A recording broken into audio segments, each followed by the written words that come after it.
कभी कभी हमें ऐसे हालात का सामना करना पड़ता है जहां हमारे दिमाग जवाब दे जाते हैं और हमें समझ भी नहीं आता कि हमें इस मौके पर कैसा करना चाहिए। कुछ ऐसा ही मेरे साथ भी हो गया। मैं एक मजदूर था, क्योंकि कुछ मजबूरी की वजह से पढ़ लिख तो सका नहीं था। इसी वजह से मुझे बस यही काम आता था और दरअसल यही काम मेरे लिए बच गया था। पहले मैं रिक्शा चलाता था, पर वहाँ से मजदूरी पर आना पड़ा, क्योंकि किसी के हाथों बेवकूफ़ बन जाने की वजह से मुझे वह रिक्शा बेचना पड़ा। और किसके हाथ बेवकूफ़ बना था यह आपको पूरी कहानी पढ़कर मालूम हो जाएगा। लेकिन जब मेरी शादी हुई तो मैं उस शादी पर बिल्कुल भी खुश नहीं था। मेरी उसमें जरा भी रजामंदी नहीं थी। लेकिन माँ ने मुझे ब्लैकमेल करके मेरी शादी करवा दी। मेरी बीवी काफ़ी नखरीली थी और फैशन वगैरह उसे खासी रबत की थी। बिलासुब खूबसूरत थी बहुत, मगर मेरी उसमें कोई दिलचस्पी नहीं थी। बस दुनिया के खातिर निभा रहा था। लेकिन मेरे दिल में आहिस्ता आहिस्ता उसके लिए एहसास तब पैदा होते शुरू हुए जब मुझे मजदूरी नहीं मिलती थी और मेरे पास पैसे नहीं होते थे। फिर भी वह मेरे साथ अपना रवैया नहीं बदलती थी, बल्कि हमेशा से ही एक ही मूड में रहा करती थी। यानी उसका रवैया मेरे साथ बहुत अच्छा हुआ करता था। हालांकि मुझ में कुछ भी ऐसा नहीं था। मुझे उसकी वफादारी बहुत अच्छी लगने लगी थी, क्योंकि मेरे दोस्त भी अक्सर कहा करते थे कि अब तुम्हें मजदूरी नहीं मिली और तुम्हारा पूरा दिन बहुत बुरा जा रहा है। ऐसे में वफादार से वफादार बीवियां भी छोड़कर चली जाती हैं, जबकि तुम्हारा तो अपनी बीवी के साथ कोई दिक्कत भी नहीं है। तो अंदर ही अंदर कहीं मुझे यह डर भी होता था कि मुझे छोड़कर तो ना चली जाएगी, क्योंकि जाहिर सी बात है मेरे पास दौलत वगैरह नहीं थी। और बीवी की वफादारी का इम्तिहान तभी होता है जब मर्द के पास पैसा नहीं होता, उसकी जेब खाली हो और उसकी बीवी उसके साथ हो, तो उससे ज़्यादा खूबसूरत कुछ भी नहीं होता। हमारी ज़िंदगी कोई बहुत अच्छी नहीं चल रही थी, लेकिन बुरी तो बिल्कुल भी नहीं जा रही थी। एक नॉर्मल ज़िंदगी जैसी होती है, हम वैसी ज़िंदगी गुजार रहे थे और इसमें सारा हाथ मेरी बीवी का था। मेरा ससुराल इसी शहर में था, मगर हमारे घर से तकरीबन 15 से 20 मिनट के फासले पर था, जबकि मेरी एक साली का घर हमारे घर से 10 मिनट के फासले पर था। वह अस्पताल में नर्स थी और मेरी बीवी भी नर्सिंग का कोर्स कर चुकी थी, मगर उसकी शादी मुझसे हुई। इसी वजह से वह प्रैक्टिस नहीं कर सकी थी। उसने मुझसे 1-2 बार इजाज़त मांगी थी, मगर मेरी मर्दाना ने इस चीज़ की इजाज़त नहीं दी थी, तो वह खामोश हो गई थी। जबकि मेरी एक साली दाई थी, उसके पास अक्सर ही डिलीवरी के केसेस आते रहते थे। तो जब भी कोई डिलीवरी का केस आता वह भागती हुई मेरी बीबी के पास आ जाया करती थी और फिर उसको ले जाती और कहती कि चल जल्दी नया केस आया है, क्योंकि उसके लिए अस्पताल नहीं जाना पड़ता था और आगे पीछे वालों को भी इसकी जानकारी नहीं था कि मेरी बीवी क्या करती है। तो मैं उसको मना नहीं करता था। मेरी बीवी तो यह सुनकर खुश हो जाया करती थी और मेरी तरफ जवाब तलब नज़रों से देखती। तो मैं सोचता कि मेरा क्या नुकसान है जब वो अपनी मर्जी से वहाँ जा रही है और वापसी पर इतने पैसे ले आती है। वह तो कोई गलत काम भी नहीं कर रही है, तो मुझे उसे नहीं रोकना चाहिए। लेकिन ये मेरी सबसे बड़ी गलती थी जो मैंने उन पैसों के बारे में जानने का कोशिश ही नहीं की थी। मैं नहीं जानता था कि मेरी आंखों में धूल झोंक कर वो क्या कर रही है, क्योंकि मुझे तो लग रहा था कि अगर मेरे बुरे वक्त में वह मेरा सहारा बन रही है और मुझे किसी किस्म का ताना भी नहीं दे रही है, तो उससे ज़्यादा अच्छी तो मेरी ज़िंदगी में कोई हो ही नहीं सकता। लेकिन कभी कभी आंखों से नज़र आने वाला सबसे बड़ा झूठ होता है और हमें उसका भनक भी नहीं होता। अगर मुझे पता होता कि वह वहाँ जाकर क्या करती है तो मैं उसको जान से मार देता, मगर ऐसा कभी नहीं करने देता। लेकिन मैं उस पर अंधा विश्वास करता था और वो मेरा भरोसा तोड़कर मुझे ही तोड़कर चलेगी। अब जब मेरी साली आती और उसे बताती कि नया केस आया है, तो मेरी बीवी खुशी खुशी उसके साथ चली जाया करती थी। और जब वह वापस आती तो उसके पास बहुत से नोट होते थे जो वह मेरी जेब में डाल दिया करती थी। एक दिन मैं पैसों की वजह से परेशान था, क्योंकि मैं फिर से रिक्शा लेना चाह रहा था कि मैं कब तक अपनी बीवी के पैसों पर पल सकता था। तो उसने मेरी परेशानी भांप ली और कहने लगी, क्या हुआ है, आज तुम काफ़ी खामोश लग रहे हो। तो मैंने कहा, मैं पहले भी नहीं बोलता था। उसने कहा, लेकिन जब कोई परेशानी की वजह से खामोश होता है तो परेशानियां साफ तौर पर नजर आता है। इसलिए मुझे बताओ कि क्या हुआ है, तुम क्यों परेशान हो। अब तो पैसों का दिक्कत भी हल हो चुका है। तो मैंने गहरी सांस लेते हुए कहा क्या बताऊँ, मुझे अब शर्म आती है। कितने वक्त से मैं तुमसे पैसे मांग रहा हूँ। मैं मजदूरी ढूंढने जाता हूँ मगर मुझे कहीं से मजदूरी नहीं मिलती और तुम्हारे पैसों से घर का खर्चा चल रहा है। मुझे ये सब अच्छा नहीं लगता, लेकिन मैं कर भी क्या सकता हूँ। जिस पर उसने नाराजगी से कहा, ऐसी कोई बात नहीं है, यह घर हम दोनों का है, हम दोनों मिलकर ही इसे चला रहे हैं। मैंने उससे कहा, तुम कितनी अच्छी हो कि इतने बुरे वक्त में भी तुम मेरा साथ दे रही हो और कभी किसी को यह बात जताई तक नहीं है, बल्कि सारे खानदान वाले यही समझ रहे हैं कि जैसे मैं घर खर्चा चला रहा हूँ। जिस पर उसने मुस्कुराते हुए कहा, मियाँ बीवी एक दूसरे का लिबास होते हैं, मगर मैं जरा सी मदद कर देती हूँ तो क्या दिक्कत है। मैंने हैरानी से उसे देखा। मुझे यकीन नहीं आ रहा था, मगर मैं उसको शक में नहीं डालना चाहता था। वह कमरे में चली गई तो मैं भी वहीं बैठा रह गया। फिर कुछ सोचते हुए मैं कमरे में गया तो दरवाजे के बाहर ही रुकना पड़ गया। मेरी बीवी उससे कह रही थी, तुम्हें पहले ही कहा है सावधानी से काम लेना चाहिए। अगर मैं उसको बेवकूफ़ बना रही हूँ तो तुम्हें भी थोड़ा ख्याल कर लेना चाहिए। या ऐसे इस रात वाली और आज़ादी वाली ज़िंदगी यूं ही नहीं मिलती। मैं कुछ न समझी से उसे देख रहा था। तभी उसने कहा, चलो हम लोग चलते हैं। तो मेरी बीवी जाने के लिए राजी हो गई। उस दिन मुझे कुछ शक सा हो गया था कि पता नहीं ऐसा क्या यह लोग कर रहे हैं। फिर ख्याल आया कि हो सकता है कि मैं ज़्यादा सोच रहा हूँ, क्योंकि मेरी बीवी बहुत खूबसूरत थी और सारा पैसा भी उसी के पास था, मगर फिर भी वह मेरे जैसे आम शख्स के साथ रह रही थी। लेकिन दिल में अजीब सा शक आ गया था। और वैसे भी उस रोज़ मुझे काम के लिए कहीं जाना था। जब वो शाम में वापस आई तो बहुत थकी हुई थी। तो पहले मैंने सोचा कि उससे पूछता हूँ, मगर फिर ख्याल आया मेरे पूछने पर कहीं वो अलर्ट ही ना हो जाए, तो बेहतर है कि मैं किसी रोज़ खुद ही जाकर देख लूँ। फिर यह क्या करती है जो इतनी थकन होती है और यह आते ही घर में बेहोश हो जाती है। अगले 3-4 दिन मुझे मजदूरी मिलती रही, पर चौथे दिन मुझे मजदूरी नहीं मिली थी। तो उसी दिन मेरी साली आ गई और कहने लगी, जल्दी चलो, नया केस आया है। मैंने तो यही जाहिर किया जैसे मुझे उसमें कोई दिलचस्पी नहीं है, मगर आज मैंने तैयार कर लिया था कि आज मैं वहां जाकर देखूंगा, क्योंकि मेरे दिमाग में अब यह ख्याल आ चुका था कि यह लोग दाई के नाम पर कुछ और ही कर रहे हैं। मेरी बीवी ने मेरी तरफ इजाज़त तलब नज़रों से देखा तो मैंने इजाज़त दे दी। उसके बाद वह अपनी बहन के साथ चली गई। थोड़ी देर के बाद मैं भी घर बंद करके उसके घर की तरफ चला गया। जब मैं वहां पर पहुंचा तो दरवाज़ा बंद था, और अब मैं अगर दरवाज़ा खटखटा देता तो यकीनन वो लोग चौकन्ना हो जाते, और ऐसा मैं बिल्कुल भी नहीं चाहता था। इसलिए मैं साथ वालों के घर पर गया और उससे कहा कि मुझे आपकी छत पर जाना है, क्योंकि दोनों घरों की छतें आपस में मिली हुई थी। पहले तो मुझे उन साहब ने काफ़ी शक्की नज़रों से देखा। मैंने उससे कहा, दरअसल यह साथ वाला घर हमारा है। आपकी छत पर हमारी बीवी की शॉल गिर गई है, मैं वो उठाना चाह रहा हूँ। वह भी मेरे साथ चले गए। जब मैं छत पर पहुंचा तो वहाँ शॉल नहीं थी। अब जाहिर है वह होती भी कहाँ से जब वो मौजूद ही नहीं थी। तो मैंने कहा, वो मेरी बीबी यहाँ से स्टिक के जरिए उठाना चाह रही थी, तो शायद उसने उठा ली होगी। आपको बहुत शुक्रिया।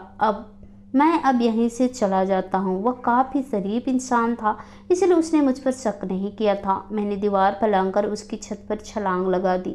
इत्तेफाक से छत वाला दरवाज़ा खुला हुआ था और मैं छोटे छोटे कदम उठाता बड़े ही आराम अंदाज में नीचे आ रहा था।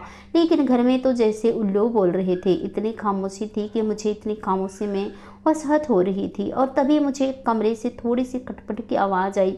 मुझे अंदाज़ा हो गया था कि वो लोग यहाँ पर हैं। मेरा दिल धक धक कर रहा था और मैं दुआ मांग रहा था कि कुछ ऐसा ना हो कि मेरी अपनी बीवी पर से पर्दा उठ जाए, क्योंकि मैंने बड़ी मुश्किल से दोबारा किसी पर विश्वास किया था, और अगर अब की बार मैंने भरोसे को ठेस पहुंची तो मैं दोबारा कभी जीने की राह पर नहीं आ सकूंगा।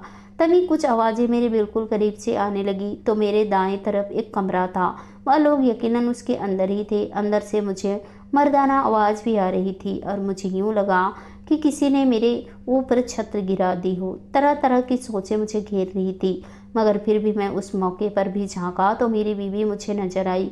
मगर मेरे ऊपर कयामत टूट गई जब मैंने देखा कि वह मेरा नाम सतीश है। वक्त और हालात आपको ऐसे ऐसे दिन दिखा देते हैं जिनका आपने कभी सोचा भी नहीं हो। मेरे साथ भी कुछ ऐसा ही हुआ। मेरे माँ पापा की शादी पसंद की नहीं हुई थी, मगर फिर भी सारे खानदान में उसकी शादी की मिसाल दी जाती थी। वह दोनों आपस में बहुत खुश थे और एक दूसरे का बहुत ख्याल रखते थे। हमारे घर का माहौल भी बहुत पुरसुकून था। जिसका भी अपने घर में दिल नहीं लगता वह हमारे घर में थोड़ी देर के लिए सुकून के महसूस करने आ जाया करते थे। मेरे पापा जमाने के मर्दों की तरह कोई सख्त वाले नहीं थे, बल्कि वह अपनी बीवी को रानी बनाकर रखते थे और मेरी माँ ने उनको बादशाह बनाया हुआ था। वो एक फैक्ट्री में काम करते थे। इसी वजह से हमारा घर भी अपना था और खर्चा भी अच्छे से चल रहा था। अगर हमसे कोई सवाल करता तो वह यह कहता कि अब जाहिर सी बात है, क्योंकि घर में पैसे की रेल पेल है तो लड़ाई किस चीज़ की होगी। लेकिन मैंने वो दिन भी देखे थे कि अगर हमारे घर में कुछ भी नहीं होता था फिर भी हमारी माँ में मोहब्बत और इज्जत मौजूद रहती थी। वह दोनों एक दूसरे का लिबास और एक दूसरे का बहुत ख्याल भी रखते थे। मैं उनका इकलौता बेटा था। मेरे अंदर तो उनकी जान बसती थी। उनके लाड़ और प्यार ने मुझे वाकई में बिगाड़ दिया। मेरा पढ़ाई में बिल्कुल भी नहीं दिल लगता था। मैं बस उनका दिल रखने के लिए खातिर स्कूल चले जाया करता था, लेकिन पढ़ना मेरे लिए दुनिया का मुश्किल काम था। वो कहते हैं ना कि जिसको आसानियों के साथ पढ़ाई का मौका मिल जाए वह पढ़ते नहीं हैं और उस मौके को जाकर देते हैं, और जो मुश्किलात में पड़ जाए और पढ़ ना पाए तो उनके दिल में पढ़ाई के लिए मोहब्बत देखने के काबिल होती है। ऐसा ही मेरे साथ भी था। हमारे घर को अगर कुछ लोग रस की नज़रों से देखते थे और कहते कि नज़रें काले जादू से भी ज़्यादा खतरनाक होती है। लोग दूसरों को खुश देकर पता नहीं क्यों अच्छा नहीं करते और क्यों दिल ही दिल में दुश्मनी पालते रहते हैं और उनकी नज़रें घरों को खा जाती है। मैं अभी 13 साल का था कि एक दिन स्कूल से आया तो हमारे घर में बहुत से लोग जमा हुए थे। मैं पहले तो डर गया कि यह क्या हुआ है, मगर फिर खुद को तसल्ली दी कि हो सकता है कि मोहल्ले में कुछ हुआ हो, इसी वजह से लोग हमारे घर में जमा हुए हों। हमारा दिक्कत यह है कि हमें यह लगता है कि दिक्कत दूसरों पर आ सकते हैं, इसलिए मैं भी दिल ही दिल में खुद को तसल्ली दे रहा था।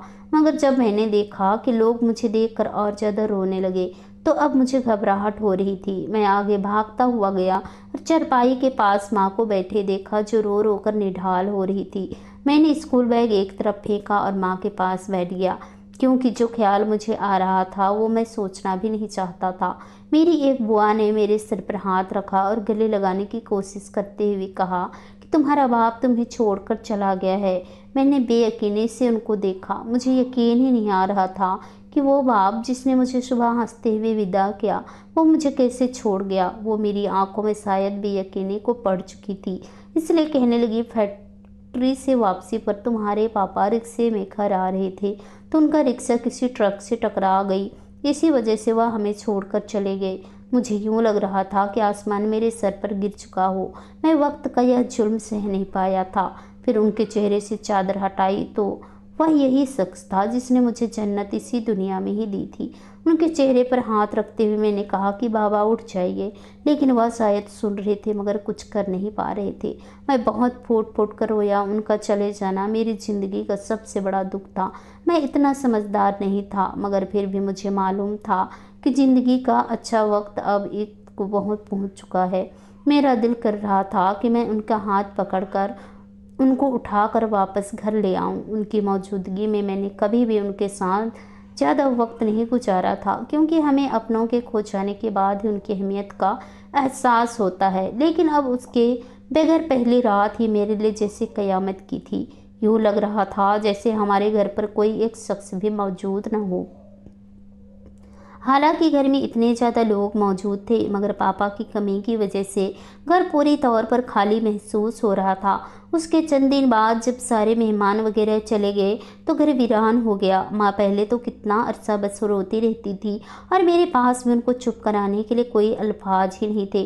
मैं उनको क्या कहता और क्या कहकर तसल्ली देता। फिर एक दिन मेरे अंकल ने मुझे समझाया कि अब तुम्हें इस घर का बड़ा बनना होगा, क्योंकि पापा ने अपनी मौजूदगी में तो तुम लोगों को एक ऐशो आराम वाली ज़िंदगी दी, मगर अब उनके बगैर हमें खुद ही इस घर का जिम्मेदारी चलाने के बारे में सोचना था। क्योंकि ज़रूरी नहीं है कि अब ख़ानदान वाले तो लोगों के साथ पहले जैसा ही रवैया रखें, बल्कि अब खुद तुम्हें अपनी आंखें खोल कर रखनी होगी। उनकी ज़िंदगी में उन्होंने जो कुछ जमा पूंजी की थी वह 3-4 महीने तक खर्च हो गई। एक दिन चाचा ने आकर कहा कि इस घर में हमारा भी हिस्सा है। तो माँ ने कहा, यह घर हमने अपनी मेहनत से बनाया है तो इसमें आपका हिस्सा कैसे निकल आया। इस पर उन्होंने बड़े ही डटाई से कहा, वो ऐसे ही कि भाई ने मुझसे पैसे उधार लिए थे। उन्होंने एक डायरी सामने की जिसके नीचे पापा के साइन थे और वह बहुत ही बड़ी रकम थी। माँ ने बखलाते हुए कहा कि इस रकम की तो हम लोगों को कभी ज़रूरत ही नहीं पड़ी, तो उनको क्या ज़रूरत पड़ी थी कि वो इतनी बड़ी रकम आपसे लेते। तो उन्होंने तसल्ली से कह दिया कि जब यह घर बना रहे थे तब भाई ने मुझसे पैसे लिए थे। लोग यतीम और विधवा का हक खाते हुए नहीं सोचते। मैं तब इतना समझदार नहीं था, लेकिन फिर भी मुझे नज़र आ रहा था कि वह लोग ज्यादती कर रहे हैं। पहले तो चाचा बस जुबानी कहते थे, बाद में तो वो बदतमीजी पर भी उतर आए, और अब जाहिर सी बात है हमारे पास उनको वह घर देने के अलावा कोई चारा नहीं था। हम उनको वह घर नहीं दे सकते थे। तो मैंने उससे कहा कि आप हमें कुछ वक्त दें, मैं वह पैसे वापस कर दूंगा। मगर वह इंतजार करने के कायल ही नहीं थे। माँ ने वो घर बेच दिया और उसमें से जो उनका हिस्सा बनता था वो उनको दे दिया। अपना घर छोड़ना बहुत अजियतनाक होता है, लेकिन जब आपके पास इस कदर जालिम लोग हों तो आपके पास इसके अलावा और कोई चारा भी नहीं बचता। उनको जरा सा तरस नहीं आया था कि उनकी विधवा भाभी और उनका अनाथ भांजा कहाँ पर रहेगा। वह इस कदर एहसान फरामोश थे कि पापा के तमाम एहसान को भूल गए थे। पापा ने उनका हमेशा ही अपने बच्चों की तरह ख्याल किया था, और आज उनके बच्चों से ही उन्होंने धोखे से छत छीन ली थी। खैर, हमें करीबी किराए घर पर में मिल गया था, लेकिन ज़िंदगी बहुत मुश्किल हो गई थी। जो पैसे बचे थे, मैंने माँ से कहा कि आप मुझे रिक्शा लेकर दे दे, क्योंकि अब मुझे ही समझदारी का काम करना था। माँ ने पहले ही कहा, नहीं, तुम अपनी पढ़ाई पर ध्यान दो। तो मैंने कहा, माँ, मैं पढ़ाई पर ध्यान देकर सिर्फ वक्त जाया करूँगा, क्योंकि मेरा पढ़ाई में दिल नहीं लगता। तो माँ ने हार मान लिया और मुझे रिक्शे लेकर दे दिया। उस दिन मुझे बहुत रोना आया। मैंने कभी सोचा भी नहीं था कि मैं रिक्शा चलाऊंगा, बल्कि मैंने तो यही सोचा था कि बाप के पैसे पर हमेशा ऐश करूंगा। लेकिन वक्त अपना पहिया इस अंदाज में घुमाता है कि इंसान के तमाम ख्वाब कुचल कर दम तोड़ दे। जिंदगी बहुत गैर अंदाज में मेरे सामने आ रही थी। पहले पहल तो नुकसान होने लगा था कि कोई सवारी नहीं मिलती थी। मैं आगे पीछे घूमता रहता था तो पेट्रोल ज़ाया होने लगा और बस नुकसान ही नुकसान हिस्से में आने लगा। मगर फिर थोड़ी बहुत समझ आ गई तो थोड़ा फ़ायदा होने लगा। घर के हालात अच्छे नहीं हुए, लेकिन पहले जितने बुरे भी नहीं रहे। कहते हैं कि मोहब्बत हो जाए तो आपके बुरे दिन शुरू हो जाते हैं। ऐसा ही मेरे साथ भी हुआ। तकरीबन 4-5 साल गुजर गए थे। मैं थोड़े थोड़े करके पैसे जोड़ रहा था कि अब अपना घर बना लेंगे। लेकिन जब पैसे जुड़ते तो कोई ना कोई ज़रूरत सामने आ जाया करती थी। उन्हीं दिनों एक लड़की मेरे रिक्शे पर आई और मुझे उनसे मोहब्बत हो गई। पहले पहल तो मैंने इस बात को नज़रअंदाज कर दिया, लेकिन फिर वो रोज़ ही वहाँ से बैठने लगी और मुझे उससे मोहब्बत हो गई। दिन रात उसका ख्याल मेरा पीछा ही नहीं छोड़ता था। फिर एक रोज़ मैंने फैसला कर लिया कि मैं उसको बता दूंगा, लेकिन जब अपनी तरफ देखता तो दुख होता कि मैं तो एक रिक्शे चलाने वाला हूँ। मगर फिर सोचता कि जल्दी मेरे हालात अच्छे हो जाएंगे तो मैं कोई गाड़ी वगैरह ले लूँगा। एक रोज़ रिक्शे पर कोई नहीं बैठा था तो मैंने देखा कि वह मुझे देख रही है। मैं शक्लो सूरत में तो बहुत खूबसूरत था, मगर किस्मत में मात खा गया था। और उसने मुझसे यही सवाल पूछा कि तुमने इतने खूबसूरत हो तो रिक्शा क्यों चलाते हो। और अपने महबूब के मुँह से ये सुनना कि आप खूबसूरत हो, इससे ज़्यादा खुशी का मौका कुछ भी नहीं होता। मैंने उसे आधी अधूरी कहानी सुनाई और उसके बाद वह मेरे साथ बात करने लगी। हमारा सफ़र तकरीबन आधे घंटे का होता था, मगर वह मेरे दिन के सबसे ज़्यादा पसंदीदा वक्त होता था, और उसी दिन की वजह से मैं रिक्शा पर किसी और को बिठा भी नहीं रहा था। फिर एक रोज़ मैंने भी हिम्मत करके मोहब्बत के इजहार कर लिया और उसने भी मेरी मोहब्बत को कबूल कर लिया। मेरी खुशी का कोई ठिकाना नहीं रहा था। पहले जो बदकिस्मती लगती थी, अब लगता था कि अच्छा है। यह सब यूँ तय था। इसी वजह से तो मैंने रिक्शा चलाया। फिर जो मेरे पास पैसे आते हैं उसको खिलाने में उड़ा दिया करता था। माँ ने मुझे बहुत समझाया, क्योंकि वह माँ थी और जान चुकी थी, लेकिन मेरी आंखों पर मोहब्बत की पट्टी बन चुकी थी। अब अपने घर में बहुत सी मुश्किलात में घिरी हुई थी, तो मैं उसकी मदद वगैरह कर दिया करता था। एक रोज़ तो वह बहुत ज़्यादा रोने लगी और कहने लगी कि उसके पिता बहुत ज़्यादा बीमार हैं, उनके इलाज के लिए पैसे नहीं हैं। तो मैंने बगैर सोचे समझे रिक्शा बेचने का फैसला कर लिया। उसने मुझे मना किया, मगर मैंने कहा कि तुम्हारे पापा की सेहत ज़्यादा ज़रूरी है। मैंने रिक्शा बेचकर पैसे उसको दे दिए। घर आया तो माँ से कह दिया कि डाकुओं ने नोट लिया था। माँ ने मुझे तसल्ली दी और कहा, कोई बात नहीं, तुम फिक्र मत करो, सब ठीक हो जाएगा। मगर मुझे वो दोबारा कभी भी नहीं मिली थी और मैं जान चुका था कि वह धोखेबाज थी। उसने मेरी मासूमियत का फ़ायदा उठाया था। मैं सब पैसे उस पर उड़ा चुका था, तो रिक्शा तो अब ले नहीं सकता था और पल पल मुझे पछतावा हो रहा था। और यह पछतावा मुझे अंदर ही अंदर काट रहा था कि मोहब्बत के नाम पर वह मुझे डस गई थी। उसके बाद मैं मजदूरी वगैरह करके घर के खर्च पूरे करने लगा। माँ ने मेरी शादी करने को कहा, लेकिन मैं राजी नहीं होता था। फिर माँ ने ज़बरदस्ती मेरी सालनी से शादी करवा दी। शुरू में तो वो मुझे बिल्कुल भी अच्छी नहीं लगती थी, क्योंकि मुझे लगता था कि वो भी धोखेबाज होगी, मगर वो तो उससे बिल्कुल ही अलग निकली। उसने तो मुझसे कभी पैसे नहीं मांगे थे, बल्कि हमेशा मुझे दिए ही थे। फिर एक रोज़ मुझे शक हुआ तो मैं उसकी बहन के घर पहुंच गया। वहां जाकर देखा तो वह किसी का जिस्म चीर फाड़ कर उसमें से हीरे निकाल रही थी। मैं यकीन भी नहीं कर सकता था कि जो इतनी मासूम दिखती है वह स्मगलिंग में यूं अंदर तक धंसी होगी। मेरा दिल एक बार फिर से चूर चूर हो गया था। मैं इंतहा दुखी दिल के साथ वहां से घर आ गया। शाम को जब वह घर आई तो मैंने उससे दो टूक बात करने का फैसला कर लिया। मैंने उससे पूछा। पहले तो वह घबरा गई, लेकिन मैंने विश्वास में लेने वाले अंदाज में कहा, तुम मुझ पर भरोसा कर सकती हो। तो उसने कहा कि इस काम में माहिर थी, मैं शादी से पहले ही यही काम करती थी, इसी वजह से हमारे घर के हालात इतने अच्छे थे। मुझे यह सब सुनकर बहुत दुख हुआ और मैं ऐसी औरत को अपने घर पर नहीं रख सकता था। बेशक मेरे घर के हालात जैसे भी थे, लेकिन मैं इतना गिरा हुआ नहीं था। और अब एहसास हुआ कि सब कुछ ठीक होने के बावजूद भी वो मुझे अच्छी क्यों नहीं लगती थी, क्यों मेरा दिल उसकी तरफ नहीं था। मैंने उसे पुलिस के हवाले कर दिया और उसे तलाक दे दी। खैर, ज़िंदगी मेरे साथ आगे क्या करेगी ये मुझे मालूम नहीं, लेकिन मैंने अपने दिमाग और दिल की सुनी थी। आशा करती हूँ दोस्तों आप लोगों को ये कहानी पसंद आई होगी। कहानी पसंद आई तो कहानी को लाइक कीजिए, शेयर कीजिए, कमेंट कीजिए और ऐसे कहानी सुनने के लिए प्लीज़ हमारे चैनल को सब्सक्राइब जरूर कीजिए। चलिए दोस्तों, मिलते हैं नेक्स्ट किसी नई कहानी के साथ। तब तक के लिए बाय बाय, अपना ख्याल रखिए।